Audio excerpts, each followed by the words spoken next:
Lord. जय मसीह की। सुबह के समय में दैनिक वचन के द्वारा आपको मिलने में फिर एक बार मौका मिला है। मैं परमेश्वर को धन्यवाद देती हूँ और WCDC टीम के लिए भी धन्यवाद देती हूँ। आज भी कुछ वचन मनन करेंगे। My topic is about heavenly dwelling, स्वर्गीय निवास। Heaven is God's dwelling place. The Bible consistently portrays heaven as God's dwelling place, a place of holiness and glory. Bible लगातार स्वर्ग को परमेश्वर का निवास स्थान, पवित्रता और महिमा का स्थान बताती है। Genesis 1:1 says, "In the beginning God created the heavens and the earth." आदि में परमेश्वर ने आकाश और पृथ्वी को बनाया है। Deuteronomy 26:15 says, "Look down from heaven, your holy dwelling place, and bless your people Israel, and the Lord you have given us as you promised on oath to our forefathers, a land flowing with milk and honey." व्यवस्था वर्णन 26 का 15 का हम पढ़ेंगे। तो स्वर्ग में से जो तेरा पवित्र धाम है, दृष्टि करके अपनी प्रजा इज़राइल को आशीष दे और इस दूध और मधु की धाराओं के देश की भूमि पर आशीष दे, जिसे तूने हमारे पूर्वजों से खाई हुई शपथ के अनुसार हमें दिया है। और दाऊद भी कहते हैं भजन संहिता में Psalm 84:1-4 स्वर्गीय निवास का विषय में वो जहां में बातें किया लिखा है। पढ़ेंगे Psalm 84:1-4। Verse 1, "How lovely is your dwelling place, O Lord Almighty." तेरे निवास स्थान कितना ही सेनाओं के यहोवा, तेरे निवास क्या ही प्रिय है। परमेश्वर का ड्वेलिंग प्लेस स्वर्ग का विषय में यह लिखा है, "How lovely is your dwelling place, O Lord Almighty." जहां परमेश्वर रहता है वहां अपने भी होने के लिए परमेश्वर चाहता है।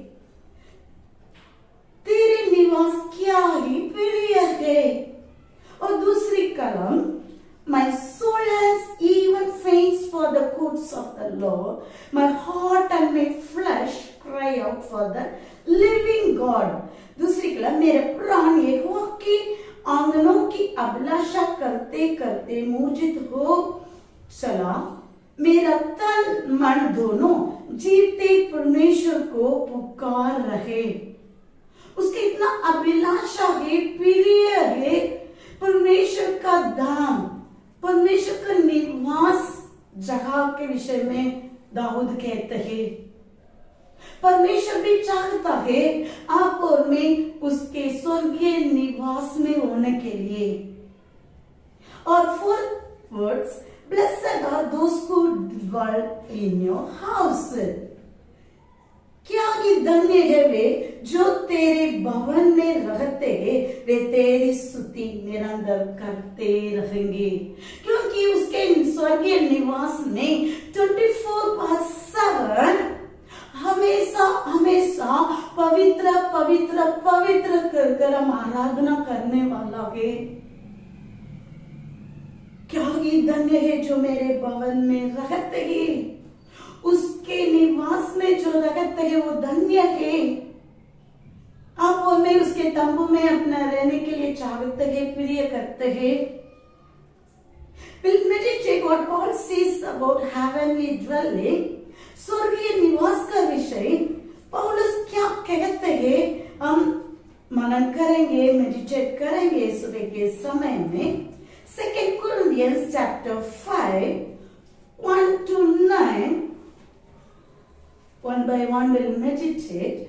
Verse 1 says, Now we know that if the earthly tent we live in is destroyed, we have a building from God, an eternal house in heaven, not built by human hands.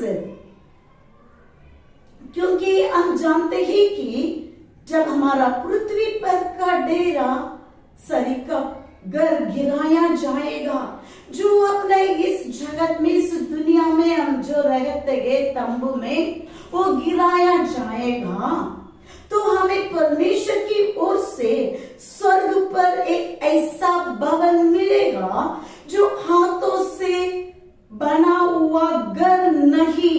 यह मनुष्य जो हाथों से बनाते हैं वो गिर जाते हैं। जो स्वर्ग का निवास, स्वर्गीय निवास, परमेश्वर उसको हाथों से नहीं, पर उसके हाथों से शरीर का घर, इस डेरा, इस पृथ्वी का डेरा शरीर का गिर जाएगा, तो हमें परमेश्वर की ओर से स्वर्ग पर एक ऐसा भवन मिलेगा जो हाथों से बना हुआ घर नहीं, जो स्वर्ग का निवास स्थान हाथों से बना हुआ नहीं, भवन मिलेगा जो हाथों से बना हुआ घर नहीं, परंतु चिरस्थायी है, चिरस्थायी है। दूसरी कलम, meanwhile we grow longing to be clothed with our heavenly dwelling। दूसरी कलम, इसमें तो हम कराते और बड़ी लालसा रखते ही कि अपने स्वर्गीय घर को पहन ले। उस स्वर्गीय निवास में रहने के लिए, वहां जाने के लिए पौलुस कहते हैं ये पृथ्वी का घर हाथों से बनाया है, ये गिर जाएगा। स्वर्गीय निवास कभी भी गिरेगा नहीं है। तीसरी कलम, because when we are clothed we will not be found naked, कि इसके पहनने से हम नंगे न पाए जाए। Fourth one, for while we are in this tent we groan and are burdened, because we do not wish to be unclothed but to be clothed with heavenly dwelling, so that what is mortal may be swallowed up by life।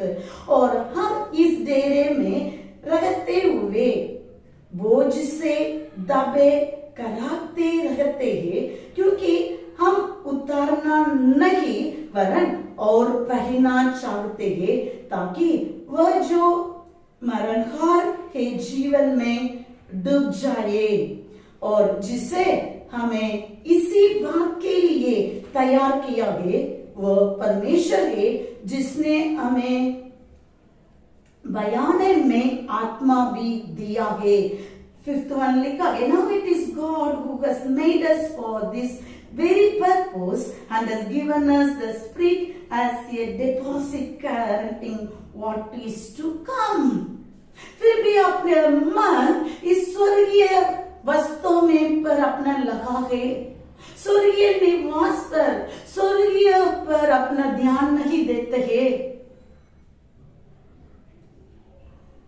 अपना स्वर्गीय कार्य में अपना ध्यान देते हैं, बहुत चिंता करते हैं, इस दुनिया का कार्य में बहुत कुछ चिंता करते हैं, इस दुनिया का कार्य में दबे हुए हैं। इसलिए पौलुस कहते हैं अपना निवास स्थान स्वर्गीय निवास है, हाथों से बनाया गिर जाएगा, स्वर्गीय दान कभी हिलेगा नहीं है। Verse 6, therefore we are always confident and know that as long as we are at home in the body we are away from the Lord। यदि अंततः हम सदा डांट बस बांधे रहते हैं और ये जानते हैं कि अब तक हम देह में रहते हैं तब तक प्रभु में अलग है, अपना देह में है या आत्मा में है। यदि देह में है अपना परमेश्वर से अलग है, स्वर्गीय निवास में पहुंच नहीं सकते हैं, स्वर्गीय निवास में पहुंचने के लिए अपना देह में नहीं आत्मा में रहने का है।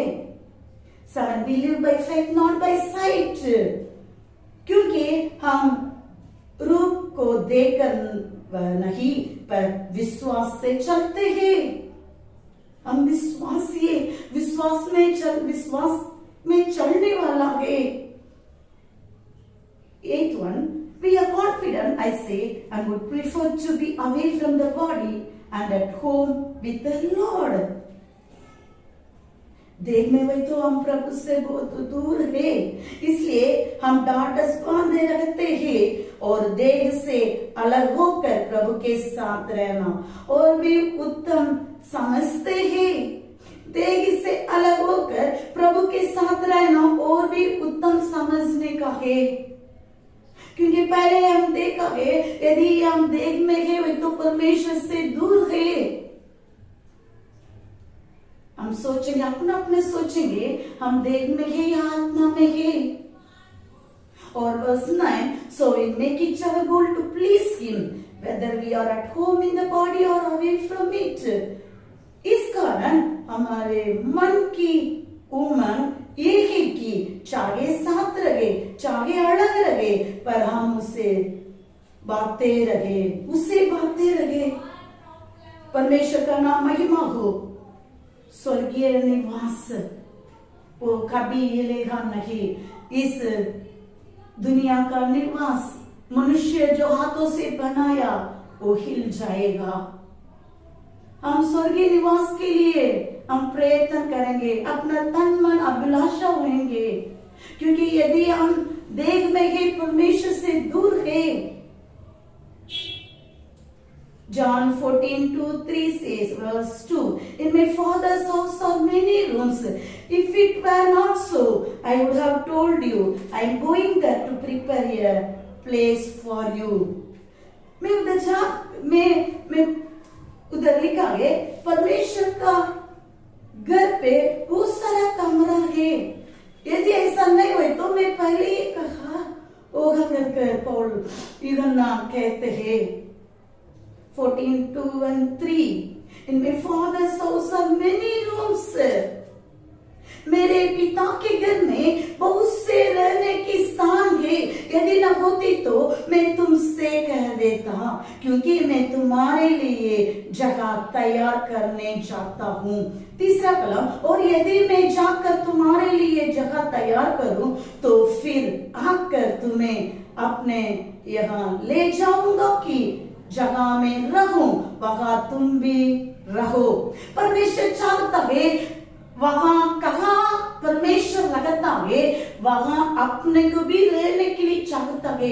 अपने को भी उधर जाकर तैयार करने के लिए गया, तैयार कर अपने सभी को वापस लेकर आने के लिए उस स्वर्गीय निवास में लेकर जाने के लिए चाहता है। अपना परमेश्वर का आगमन के लिए तैयारी है। उस स्वर्गीय निवास में जाने के लिए हम तैयारी में है। दूसरी और तीसरी कलम में हना कहते हैं अपने के लिए वो जगह तैयार करने के लिए करूं तो फिर आकर तुम्हें अपने जगह उसका जगह में अपने को भी लेके जाने के लिए चाहता है। इसलिए दाऊद कहते हैं तेरे निवास स्थान क्या ही प्रिय है, धन्य है।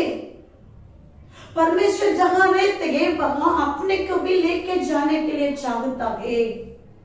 आप और मैं तैयारी है उसका आगमन के लिए, उसके निवास स्थान में स्वर्गीय निवास में जाने के लिए अपना तैयारी है।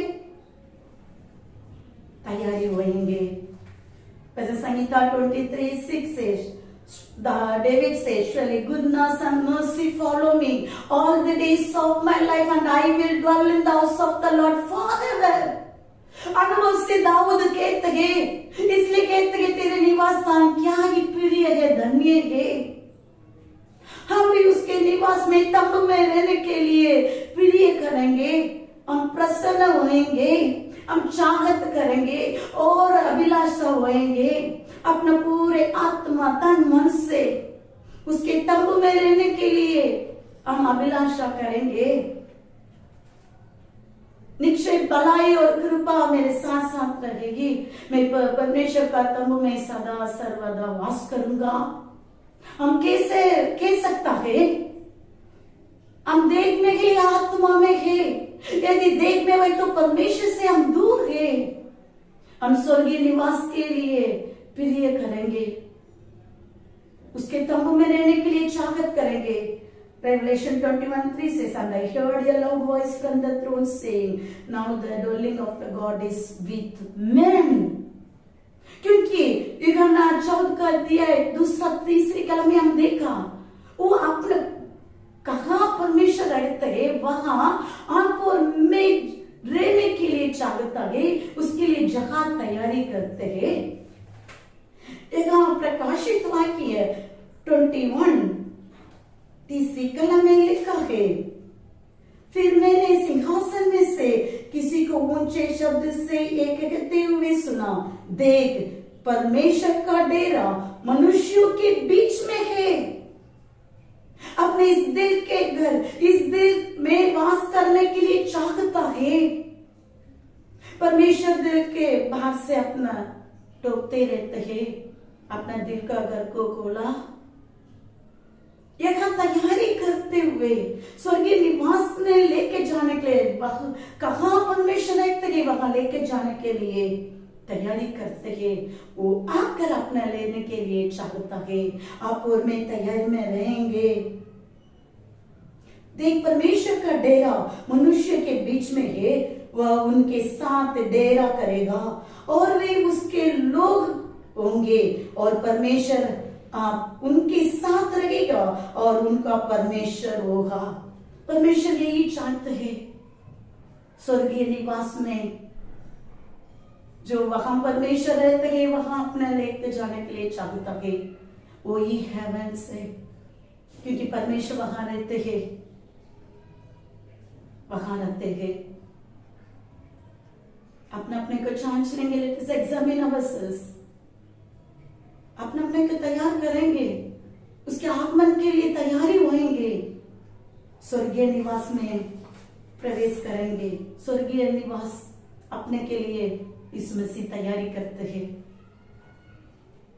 दाऊद जैसे हम कहेंगे, क्या ही तेरे तंबू, तेरे निवास स्थान क्या ही प्रिय है, धन्य है। आप और मैं कह सकते हैं, ऐसा अनुभव पाया है, हम पाएंगे, उसको उपस्थिति में रहेंगे। परमेश्वर इस कलम के द्वारा सभी को आशीष करे। प्रार्थना करेंगे। हमारा प्रेमी खुदा सुंदर समय के लिए धन्यवाद देती हूँ परमेश्वर। स्वर्गीय निवास का विषय हम मनन किया है। यदि हम देह में चलता हो तो हमको माफ कीजिए परमेश्वर। हम आत्मा में चलने के लिए, तेरे स्वर्गीय निवास में हम आने के लिए हमको तैयार कीजिए परमेश्वर। हर एक कमजोरी को प्रभु यीशु मसीह का नाम से दूर करके प्रार्थना करती हूँ। हर एक कमी कटी को पूरा कीजिए। यदि इस वचन के द्वारा परमेश्वर लोगों से आप बात करते हैं, हम उसमें से सुधरने के लिए, बाहर आने के लिए मदद कीजिए। हम देह में से आत्मा में चलने के लिए हम सभी को मदद कीजिए। सारी आदर मान महिमा आपको देकर प्रभु यीशु मसीह का नाम से मांगती हूँ खुदा। आमीन, आमीन। May the Lord bless you all. Thank you.